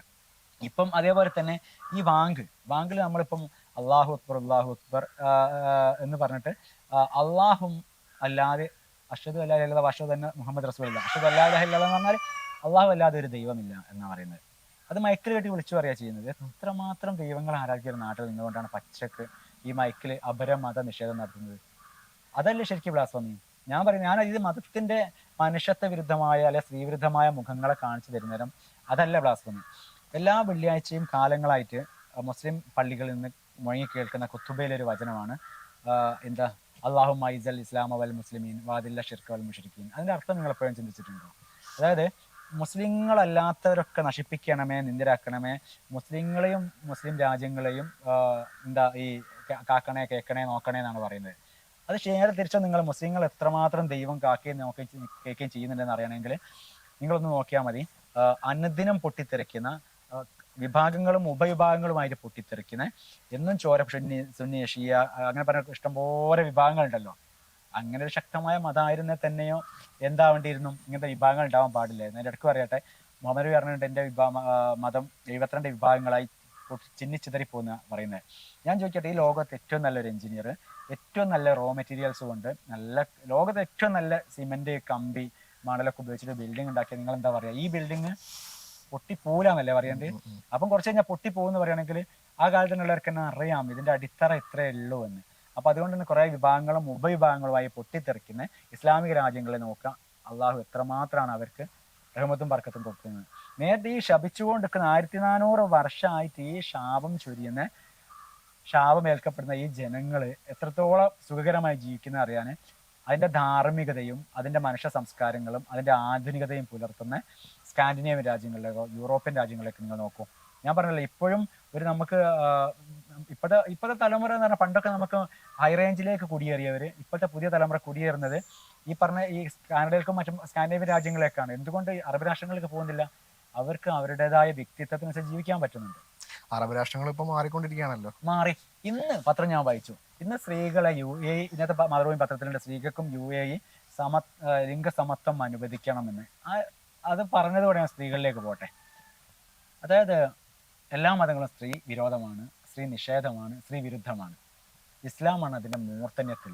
ഇതിൽ ഏറ്റവും വലിയ ഒരു വിരോധാഭാസം എന്ന് പറഞ്ഞാൽ ഈ സ്ത്രീ വിരോധത്തെ, ആ വിരോധമാണ് അല്ലെങ്കിൽ ആ സ്വാതന്ത്ര്യത്തിന്റെ നിഷേധമാണ് ഞങ്ങളുടെ അവകാശം എന്ന് പറഞ്ഞുകൊണ്ട് അതിന് മുന്നിട്ടിറങ്ങുന്ന സ്ത്രീകൾ. അങ്ങനെ ദാരുണാവസ്ഥ ഉണ്ട്.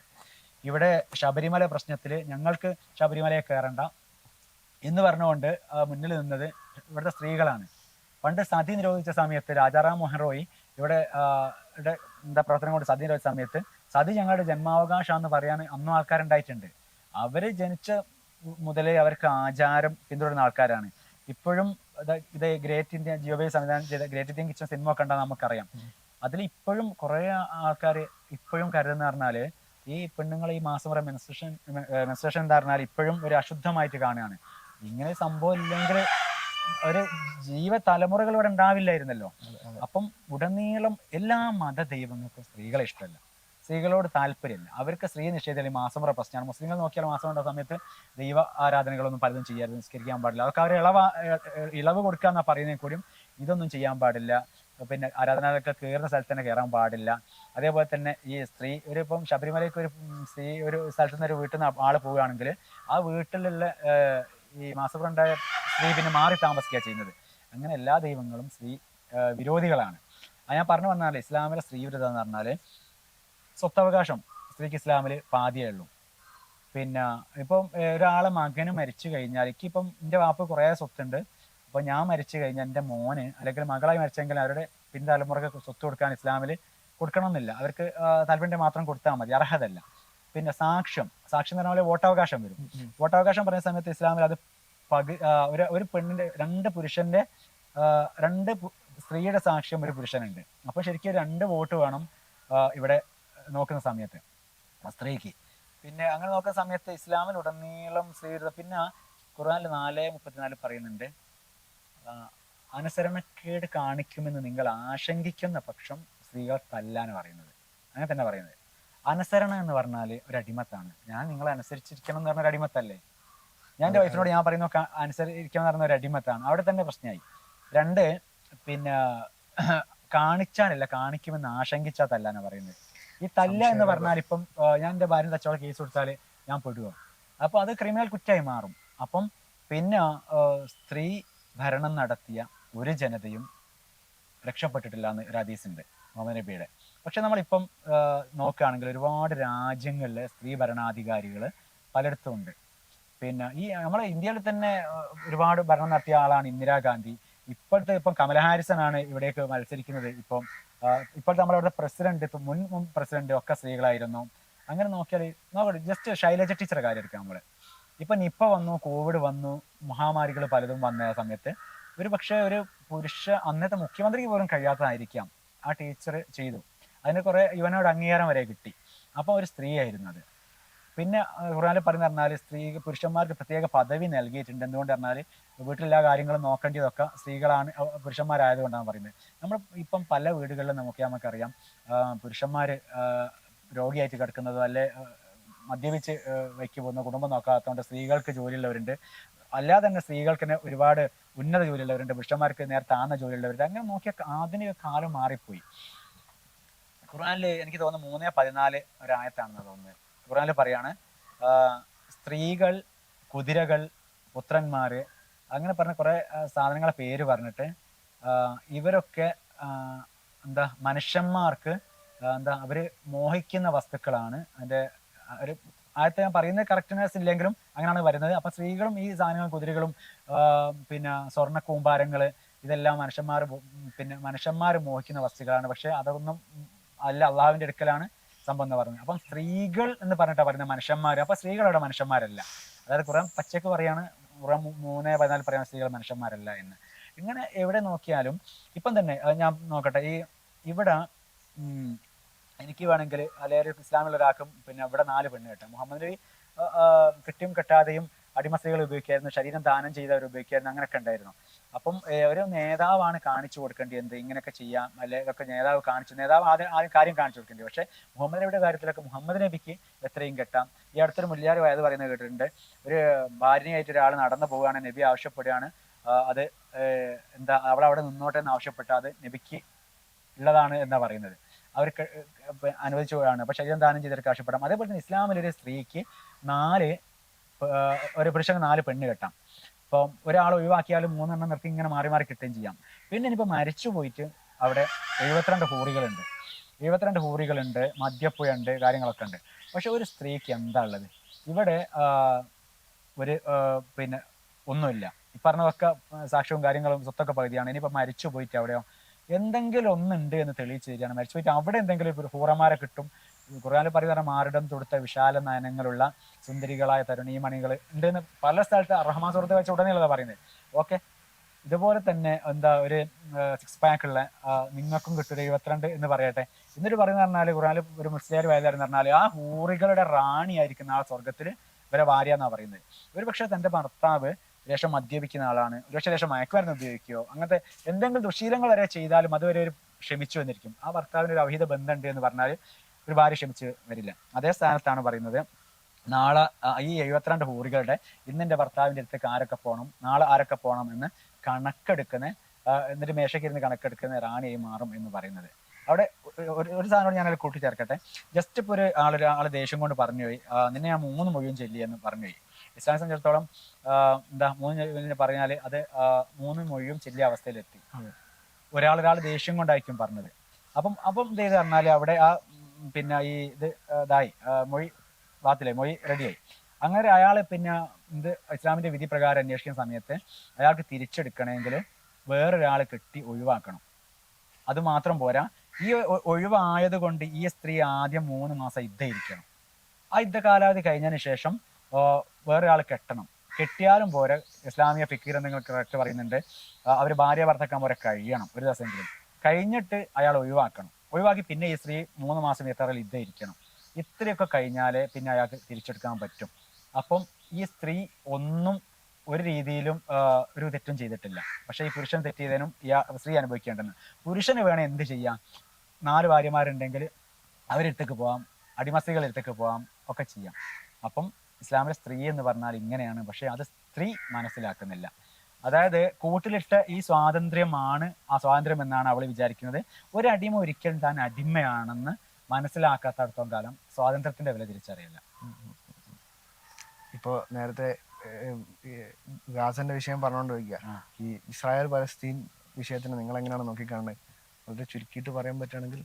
അത് ചുരുക്കി പറയാൻ പറ്റാത്ത വിഷയമാണ്.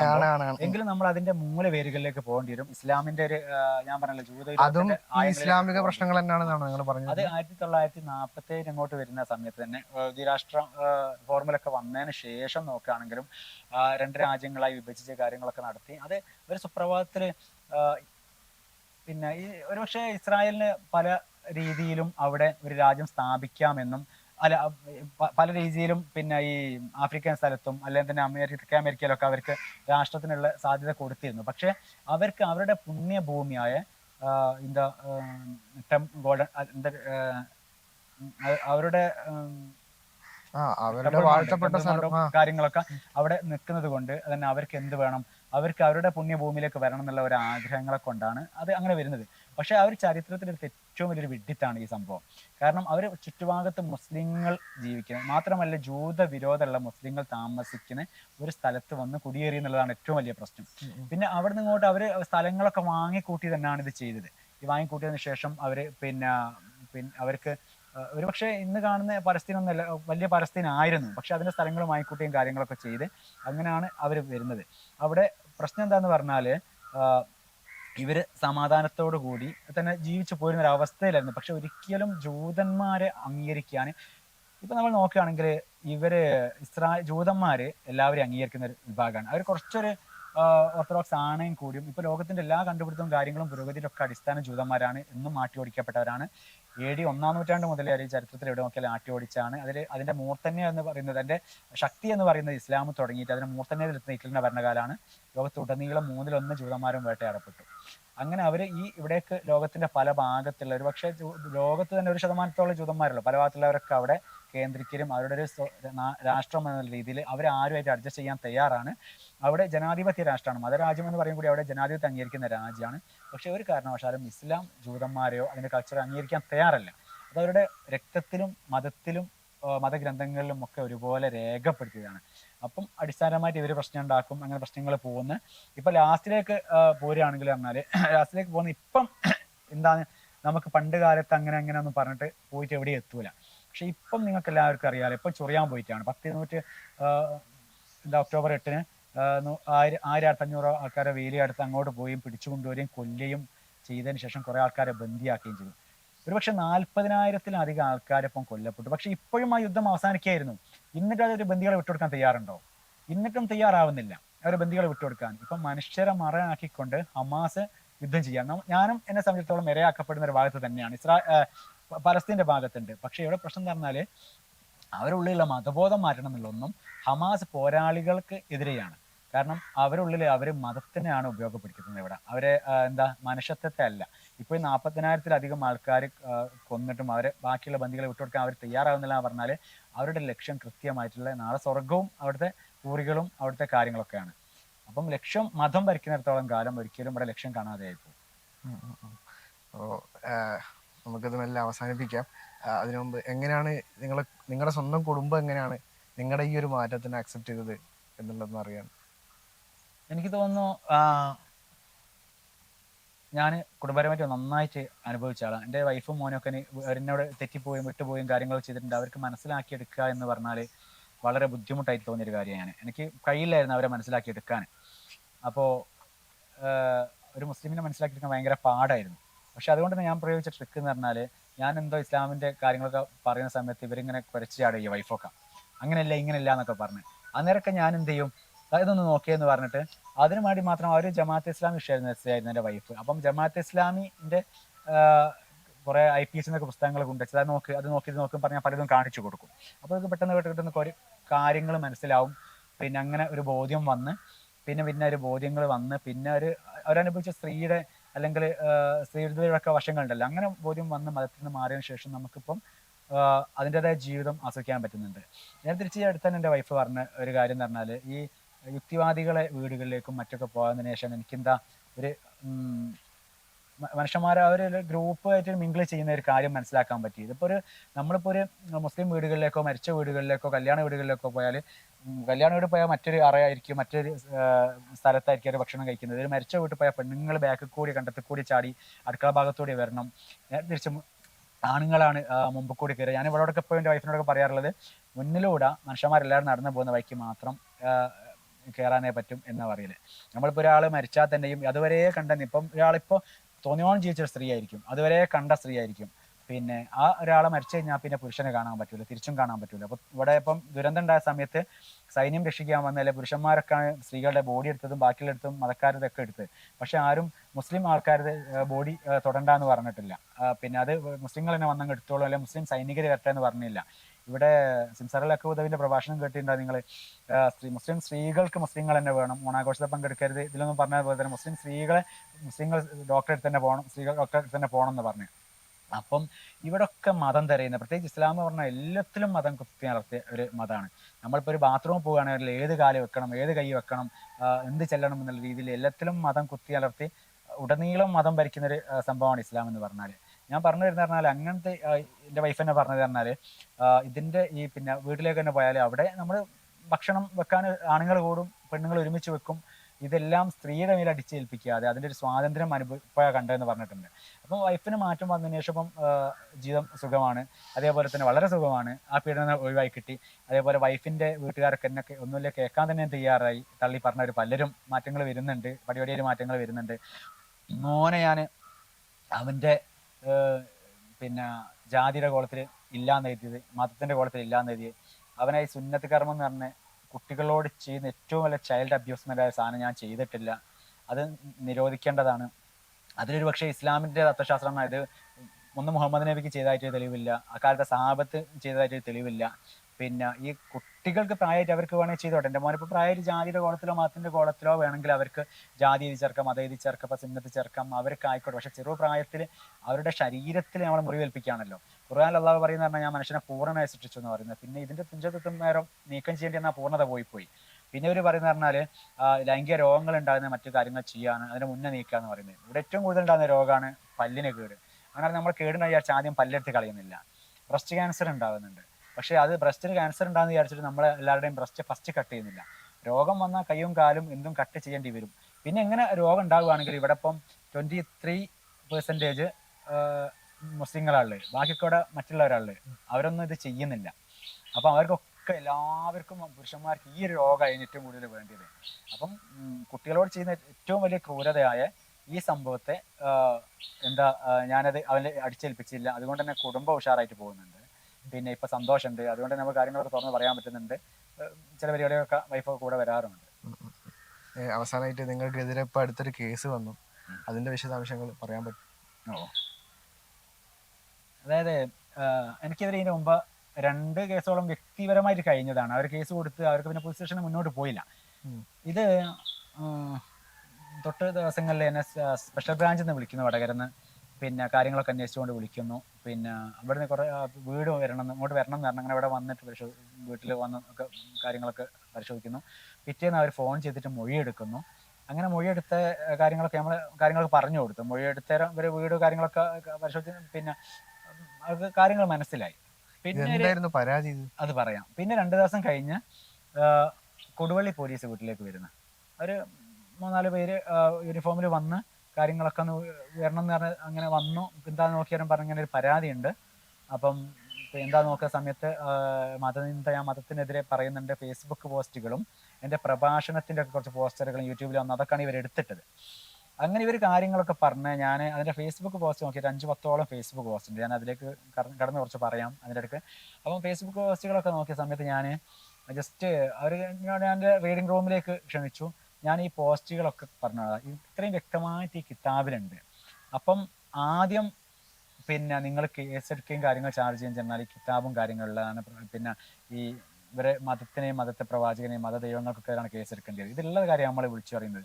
കഴിഞ്ഞ ഞായറാഴ്ച കണ്ണൂർ എൻ്റെ പ്രഭാഷണം ഉള്ളത് പറഞ്ഞാൽ ഉള്ളു പൊള്ളുന്ന മതം, നമ്മൾ ഉള്ളതാണ് പറയുന്നത്. പക്ഷേ ഈ പാവം മുസ്ലിം വിശ്വാസികൾക്ക് ഇത് അറിയില്ല നമ്മൾ പറയുന്നില്ല. ഞാൻ നേരത്തെ പറഞ്ഞ പോലെ അവര് ഈ കണ്ട് കേട്ട് വളർന്ന ഒരു ഇസ്ലാം അല്ല, പക്ഷെ കിതാബുള്ള ഇസ്ലാം. നമ്മൾ കിതാബുള്ള ഇസ്ലാമാണ്, ഇസ്ലാം എന്ന ഐഡിയോളജിയാണ് നമ്മൾ പിന്നെ ഫോക്കസ് ചെയ്തുകൊണ്ട് സമൂഹത്തിന് ഇതാണെന്ന് കാണിച്ചു കൊടുക്കുന്നത്. അപ്പം ഞാൻ അവർക്ക് ഇത് കാണിച്ചു കൊടുത്ത സമയത്ത് ഇവർക്ക് മനസ്സിലായി കാര്യങ്ങളൊക്കെ. അവർ വളരെ ഫ്രണ്ട്ലിയാണ് പോയത്. അപ്പോഴും കാര്യങ്ങളൊന്നും അവർ മുന്നോട്ട് കേസ് എടുക്കേണ്ട എന്നുള്ള രീതിയിൽ തന്നെ അവർ മുന്നോട്ട് പോയത് കേട്ടോ. അവർ ശക്തമായ പരാതി നോക്കുന്ന സമയത്ത് അവർ സൈബർ സെല്ല് ഡയറക്റ്റ് എടുത്ത കേസാരാണ്, പരാതിക്കാർ സൈബർ സെല്ലാണ്. അത് ഡയറക്റ്റ് ADGP എന്നാണ് ഇങ്ങോട്ട് വന്നതാണത്. അപ്പം നോക്കിയ സമയത്ത് അത് കൃത്യമായിട്ട് മതവാദികളെ പ്രഷർ കൊണ്ടാണ് അവിടുത്തെ പോലീസിന് മനസ്സിലായത്. പോലീസ് പോയി, ഞാനുള്ളതാണ് പറയുന്നത്. അങ്ങനെ ഒരാഴ്ച കഴിഞ്ഞ് വീണ്ടും പോലീസ് സ്റ്റേഷനിലേക്ക് വിളിച്ചവരെന്നോട് പറഞ്ഞ് വിശദമായി മൊഴി എടുക്കുന്നു. അപ്പം ഞാൻ ആയിക്കോട്ടെ തന്നെ അവിടെ ഇരുന്ന് കുറേ സമയം അവർ വളരെ ഫ്രണ്ട്ലിയാണ് കൊടുവള്ളി പോലീസ് ഇടപെട്ടത്. വളരെ ഫ്രണ്ട്ലി ആയിട്ട് അവർ ഇടപെട്ടു, കാര്യങ്ങളൊക്കെ ചെയ്തു. പിന്നെ ഈ പറഞ്ഞ പോസ്റ്റിൻ്റെ ഒക്കെ വിശദീകരണങ്ങൾ ഞാൻ കൊടുത്തു. പിന്നെ അവർ പറയുന്നത് അങ്ങനെ പോന്നു. അന്നേരം ഞാൻ വിചാരിച്ചു കേസൊക്കെ കഴിഞ്ഞെന്ന്. അപ്പോൾ FIR അവരിട്ടില്ല, പരാതിയേ ഉള്ളൂ. പിന്നെ എന്നെ വിളിക്കുന്ന പറഞ്ഞാൽ ഒരാഴ്ചയും കഴിഞ്ഞ് വിളിച്ചാൽ ഞാൻ പറഞ്ഞു നിങ്ങളെ ഫോണൊന്ന് ചെക്ക് ചെയ്യണമെന്നാണ് വിളിച്ചു. അങ്ങനെ ഞാൻ ഫോണ് കൊണ്ടുപോയി. അന്നാണ് ഇവർ FIR ഇട്ട് എന്നെ കാണിച്ചിരുന്നത്. 153 വകുപ്പ് ചാർജ് ചെയ്തിട്ടുണ്ട്, ഞാൻ കലാപത്തിന് ആഹ്വാനം ചെയ്തു പറഞ്ഞ്. എനിക്ക് കൃത്യമായി മനസ്സിലായി അവരുടെ സമീപനങ്ങൾ കൊണ്ട്, അവരുടെ ആ സൗഹൃദ സമീപന വാക്കുകൾ കൊണ്ട് മുകളിൽ വന്ന ശക്തമായ പ്രഷറിൽ നിന്നാണ് എനിക്ക് കേസ് എടുക്കേണ്ടി വന്നത്. വീണ്ടും ഒഴിഞ്ഞു മാറാൻ സമയത്തും മതവാദികൾ അത് ചെയ്യിപ്പിച്ചതാണെന്ന്. അപ്പൊ എനിക്കിപ്പം കേസ് എടുത്തിട്ടുണ്ട്. എന്റെ മതവാദികൾ തന്നെയാണ്. ഒരുപക്ഷെ നമ്മളെ രക്ഷിക്കും എന്ന് വിചാരിക്കുന്ന പുരോഗമന രാഷ്ട്രീയ പാർട്ടികൾ വരെ മതത്തിന് കീഴ്പ്പെട്ടത് കൊണ്ട്, 4 വോട്ടിന് വേണ്ടി മതത്തിന് കീഴ്പ്പെട്ടത് കൊണ്ട് അവർ വരെ ഇപ്പം ഒരു സത്യം വിളിച്ചു പറയുന്നതിന്റെ കൂടെ ഉണ്ടാവുമെന്ന് എനിക്ക് തോന്നുന്നില്ല. അപ്പം എന്താ മതത്തിന്റെ ഒരു പ്രഷർ കൊണ്ട് തന്നെയാണ് അത് എടുത്തത്. അങ്ങനെ എൻ്റെ ഫോൺ സീസ് ചെയ്തു. ഫോണിൽ എൻ്റെ ഫോണ്, നമ്മളിപ്പം ഒരു ഫോൺ എന്ന് പറഞ്ഞാൽ ഈ കാലത്ത് നമ്മളൊരു അവയവം പോലെ എല്ലാത്തിനും നമ്മൾ ഫോണാണ് ഉപയോഗിക്കുന്നത്. ഒരു ഫോൺ സീസ് ചെയ്തിട്ട് ഇപ്പം കോടതിയിൽ ലാബിലേക്ക് അയച്ചിട്ടാണ് ഫോണ്. അപ്പം ഇത്തരം കാര്യങ്ങളായിട്ട് ചെയ്തത്. പിന്നെ ഈ കുറ്റം ചുമത്തി FIR ഇട്ട് കേസിലാണ്. ഇനിയിപ്പോൾ അതിപ്പോൾ റിപ്പോർട്ട് ഫോണോടി വന്ന റിപ്പോർട്ട് സ്റ്റേഷനിലേക്ക് വന്ന് പിന്നെ അധികം റിപ്പോർട്ട് കൊടുത്താൽ അവരെന്ത് ചെയ്യുന്ന അറിയില്ല. ഒരു വർഷം വരെ തടവ് ശിക്ഷ ലഭിക്കാവുന്ന കേസായിട്ട് കിടക്കുന്നുണ്ട് ഇപ്പോൾ അത്. പിന്നെ അത് ഒരു പക്ഷേ അറസ്റ്റ് ചെയ്യാൻ കാര്യങ്ങളൊക്കെ ചെയ്യാം, ഏത് രീതിയിലേക്കും ഒരു അവസ്ഥ പോവാം, ഒരവസ്ഥയിലുള്ളത്. പിന്നെ ഞാൻ ഇതിൽ എന്താ പോസ്റ്റ് ചെയ്തതിനുള്ള കുറച്ച് കാര്യങ്ങൾ പറയുകയാണെങ്കിൽ എൻ്റെ കുറച്ച് സമയം വേണ്ടിയില്ലെങ്കിലും പറയട്ടെ. ജസ്റ്റ് ഞാനൊരു പോസ്റ്റ് ചെയ്തു പറഞ്ഞാൽ അവിഹിത ബന്ധത്തിൽ പിറന്ന സ്വന്തം കുട്ടിയെയും സ്വന്തം പിതാവിന് വിവാഹം ചെയ്യാമെന്ന് പഠിപ്പിച്ച മുഹമ്മദ് നബി മാനവരിൽ ലോകം കണ്ടു വെച്ചിട്ടും വലിയ സാമൂഹ്യ പരിഷ്കർത്താവ് എന്നൊരു ട്രോൾ പോസ്റ്റ് സറ്റായ രീതിയിലൊന്ന് ട്രോൾ ചെയ്യാൻ. പക്ഷേ അവിടെ പ്രശ്നം പറഞ്ഞാൽ ഇതിപ്പം കേൾക്കുമ്പോൾ വലിയ പ്രശ്നമായി തോന്നുന്നു. സ്വന്തം മക്കളെ സ്വന്തം പിതാവിനെ വിവാഹം ചെയ്യാവുകയാണ്. അത് പോലീസുകാർ ആ പോസ്റ്റ് കാണിച്ചാൽ ഞാൻ അങ്ങോട്ട് വരിക. ഞാൻ ഫത്വയിൽ മൊയിൻ എടുത്തിട്ട് ആ വിവാഹം എന്ന് പറഞ്ഞ ഇന്ന പേജിൽ വിവാഹം നിഷിദ്ധമായിരുന്നു പറഞ്ഞതിലുള്ളത്. പിന്നെ വിവാഹ നിഷിദ്ധമായ ലിസ്റ്റിൽ അവിഹിത ബന്ധത്തിൽ പിറന്നവർ പെടില്ല എന്ന് പറഞ്ഞ ബ്രാക്കറ്റ് കാണിച്ചിട്ട് അവർ പുത്രിമാരല്ല എന്നുള്ളത് അർത്ഥം വരുന്നത്. അവർ പുത്രിമാർ, അതുകൊണ്ട് അവരെ കല്യാണം കഴിക്കാം, സ്വന്തം മകളെയും കല്യാണം കഴിക്കാം ഇസ്ലാമിലെ. അത് പറയുന്ന സമയത്ത് ഇപ്പം മുസ്ലിംമാർ പറഞ്ഞിട്ടുണ്ട് നാളെ മരിച്ച് സ്വർഗത്തിൽ പോയാൽ നിങ്ങൾ സ്വന്തം അമ്മനെയോ സഹോദരിനെയോ ഒക്കെ വിവാഹം ചെയ്യാം. നമ്മൾ ഇത് ആലോചിച്ച് നിൽക്കില്ലല്ലോ. അവിടെ പോയാൽ നമുക്ക് സ്വർഗത്തിൽ ഇതൊക്കെ നിഷിദ്ധമായും പറ്റുമെന്ന് പറയുന്നതിൻ്റെ ഒരു മാനസികാവസ്ഥ, എല്ലാം ലൈംഗികത കൊണ്ട് അളക്കുക എന്നുള്ള സംഭവം വരണമെങ്കിൽ അത്രമാത്രം ലൈംഗികത ഉപയോഗപ്പെടുത്തി വളർന്ന ഒരു മതമായിരിക്കണം. അടിമകളെ പിടിച്ചും അവരെ ഭോഗിച്ചും പിന്നെ അടിമകളെ പ്രായപൂർത്തി എത്താത്ത പോലും അടിമകളെ ഉപയോഗിച്ചും ഇസ്ലാമിൽ വിവാഹം വരെ പ്രായപൂർത്തി എത്താത്ത ഒരു പിഞ്ചു കുട്ടികളുമായിട്ട് വരെ ചെയ്യാം. അങ്ങനെയാണ് പറയുന്നത്. പിന്നെ അങ്ങനെ ഇതൊരു മതമാണ് ഇസ്ലാം. ഒരു പോസ്റ്റ് അതായിരുന്നു. ഞാൻ അതിൻ്റെ 10 മീനുള്ളതാണ് പറഞ്ഞത്. പിന്നെ ഒരു പോസ്റ്റ് ഇട്ടത് എനിക്ക് തോന്നുന്നു സ്വയംഭോഗം ഹറാമും അടിമഭോഗം ഹലാലുമാക്കിയ മുഹമ്മദ് നബി എക്കാലത്തെയും സാമൂഹ്യ പരിഷ്കർത്താവാണ്. അതും ഒരു പറയാനുള്ള വലിയ വിഷയമാണ്. അതായത് സ്വയംഭോഗം എന്നൊരു വ്യക്തി അയാളുടെ വ്യക്തി താല്പര്യത്തിനനുസരിച്ച് മറ്റാർക്കും ദ്രോഹമില്ലാതെ അയാളുടെ ശരീരത്തിൽ അയാൾ സ്വയം ലൈംഗികത പ്രയോഗിക്കുന്ന ഇസ്ലാമിനത്തോളം കൊടിയ കുറ്റാണ്. പക്ഷെ നേരെ തിരിച്ചിട്ട് ഞാൻ എൻ്റെ തൊട്ടടുത്ത വീട്ടിലേക്ക് പോയി വാളും പരിചയമൊക്കെ ആയി പോയിട്ട് നിങ്ങൾ ഇസ്ലാം സ്വീകരിക്കണം എന്ന് പറഞ്ഞ യുദ്ധം പ്രഖ്യാപിക്കുകയും എന്നിട്ട് ആ യുദ്ധത്തിലൂടെ അവരെ കീഴ്പ്പെടുത്തി അവിടെ പുരുഷന്മാരെയൊക്കെ കൊന്നു തള്ളിയിട്ട് അവിടെ സ്ത്രീയെ പിടിച്ചു കൊണ്ടുവന്നിട്ട് ഞാൻ ആ സ്ത്രീയെ ഒരു സമ്മതം പോലും ഇല്ലാതെ ബലാത്സംഗം ചെയ്യുകയും ചെയ്യുന്നത് ഇസ്ലാമിൽ ഹലാലാണ്. അടിമഭോഗം എന്നും ഇസ്ലാമിൽ ഹലാലാണ്. ഉടനീളം മുഹമ്മദ് നബി ആയാലും ഉടനീളം അടിമകളെ വാങ്ങിയിട്ടുണ്ട്, വിറ്റിട്ടുണ്ട്, കൊണ്ടുവന്നിട്ടുണ്ട്. എന്തിന് മുഹമ്മദ് നബിയുടെ ഒരു ഭാര്യ മാരത്തുൽ കിബ്ദി, ഒരു മകൻ ഇബ്രാഹിം തന്നെ മകൻ ജനിച്ചവരൊക്കെ എന്താ ഈജിപ്തിലെ മുഖൌക്കിസ് രാജാവ് സമ്മാനമായിട്ട് കൊടുത്തയച്ച ഒരു ചെറിയ കുട്ടിയാണ്. അങ്ങനെ പറഞ്ഞിട്ടുടനീളം അടിമക്കച്ചവടം 1925 വരെ അടിമക്കച്ചവടം അറബ് രാഷ്ട്രങ്ങൾ നടമാടിയ, സൗദിയിൽ നടമാടിയതിൻ്റെ സംഭവങ്ങളുണ്ട്. 1800 സംതിങ് എബ്രഹാം ലിങ്കൻ നിരോധിക്കുന്നവരെ അടിമത്ത ലോകത്തുണ്ടായിരുന്നു.